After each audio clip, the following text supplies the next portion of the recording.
अगले ही दिन मुझे बुखार तो था ही और बॉडी पेन भी काफ़ी था। मतलब जैसे फर्स्ट डे में स्टार्ट हुआ था वही सेम ही कंटिन्यू कर रहा था और कॉन्स्टेंटली 100 डिग्री फ़ारेनहाइट के ऊपर ही फीवर था। मैंने रसोई वसोई तो कुछ कर नहीं पाया, फूड वगैरह ऑर्डर किया बाहर से, खाना पीना खाया और टैबलेट्स वगैरह ले लिया। मैंने एक्चुअली कॉपी में लिख के रखा था कि कौन से टैबलेट्स कब मुझे लेना है। अब क्योंकि बुखार 2 दिन ऑलरेडी हो गया था तो मैंने डिसाइड किया कि नेक्स्ट डे मैं सैंपल दे दूंगा। तो मैंने लैब्स वगैरह को कॉल किया था होम कलेक्शन के लिए। और एक लैब ने एग्री तो किया था सैंपल कलेक्शन कर लेगा, लेकिन क्योंकि केसेस उस टाइम पे काफ़ी बढ़ रहे थे तो वो लोग उस दिन पिक ही नहीं कर पाया। बोले कि किट नहीं है, और लेकिन मुझे इवनिंग को बताया उन लोगों ने, तो एक दिन मेरा लॉस हो गया। इवनिंग को भाई आया, कज़न भाई। अब मुझे लग रहा था कि शायद मैं पॉजिटिव हूँ और मेरे से कहीं उसको ना वायरस कैच कर ले, तो मैंने उसको अलाउ नहीं किया एंट्री करने के लिए घर में। तो वो रिटर्न कर गया उस दिन।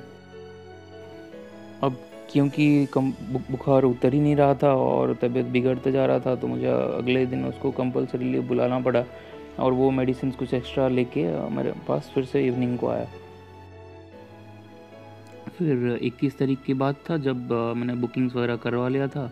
तो सुबह सुबह जो स्वाब है और ब्लड सैंपल है वो सारा मैंने दे दिया, क्योंकि मुझे लग रहा था कि मलेरिया वगैरह भी टेस्टिंग कर ही लेते हैं एक बार में।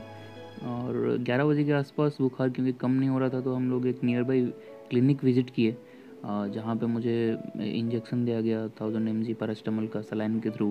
टेम्परेचर थोड़ा सा डाउन हुआ लेकिन 2 घंटे के बाद वापस टेम्परेचर फिर से बढ़ गया। तो आइए चलते हैं, मैं आपको अभी रैपिड एंटीजन टेस्ट किट में कैसे रिजल्ट देखते हैं वो बताता हूँ।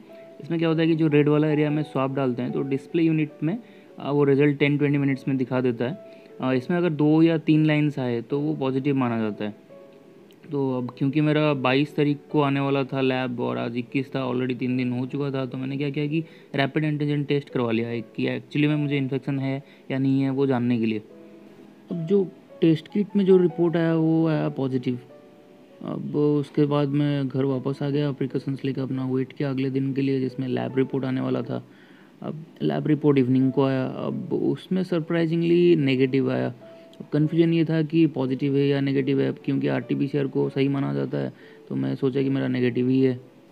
अब क्योंकि बुखार उतर ही नहीं रहा था तो हम लोगों ने डिसाइड किया है कि एक नियर बाई हॉस्पिटल जाते हैं कुछ, ताकि दवाई वगैरह इंजेक्शंस वगैरह मिल जाए। लेकिन अब क्योंकि स्टाफ बहुत ही कम थे रात में तो हमारा कोई भी मदद नहीं हो पाया और हमें घर रिटर्न करना पड़ा।